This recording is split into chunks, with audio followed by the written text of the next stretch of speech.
Hello everybody, this is a story about this very important little boy. This story takes place in Snowdonia. Have you ever been to Snowdonia? Have you ever walked up Mount Snowdon? If you have, I'm sure you'd agree with me that it is a beautiful place with rivers and mountains and sometimes the sea. Well, this story is about being kind to others, no matter how small we are, and no matter how small we think the act of kindness is. So let me get straight to it.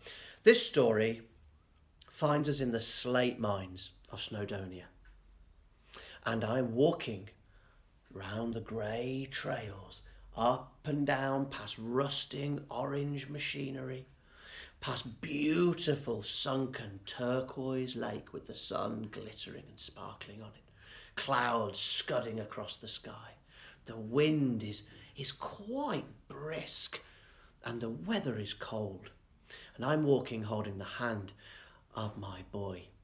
He is wearing his Wellington boots and his green jacket, and I'm wearing my boots and my green jacket too.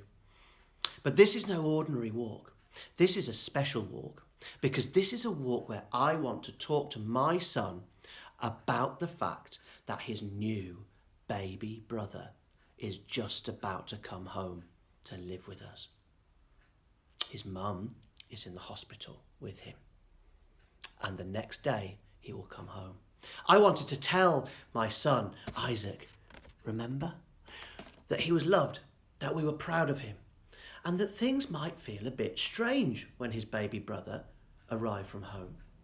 And I asked him to think about how he would like to treat his baby brother, what he was looking forward to, and what he might do for his baby brother. But it seemed to me that my little boy wasn't listening to me anymore.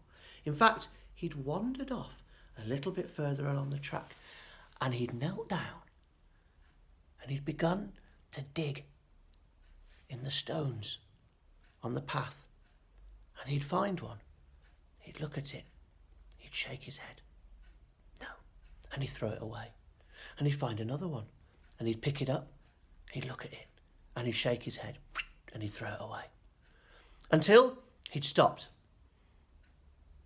And I went over to him and I said, "Hello, what are you doing?" And he said, "I've got you all a present. This stone I've chosen for you, Daddy." And he'd carefully chosen this stone that he liked and thought I would like for me. He then gave me this stone and said, "This stone is for Mummy." And he'd carefully chosen this stone that he thought his mummy would love. And then, with great carefulness, he took this stone and he said, "This stone is for my little brother. It's little like him, and I want him to know that I love him." Why do I tell you that story? I tell you that story because my son was tiny. He was 3, but he used what he had when he could to do something nice for somebody else. That made him feel great, but it made us feel great as well. Everybody in this story felt special, and that's really important. So maybe in this time where we're feeling maybe a bit more worried and a bit more uncertain, maybe we can find ways of doing small things, small acts of kindness for other people. Don't forget what our Welsh patron St David said, "Gwnewch y pethau bychan," do the small things.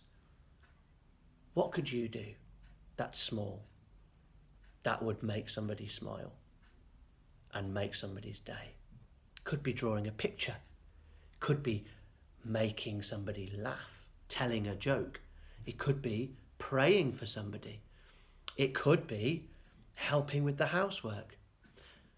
It could be collecting small stones. Whatever it is, don't ever underestimate the power of small gifts from small people. Goodbye.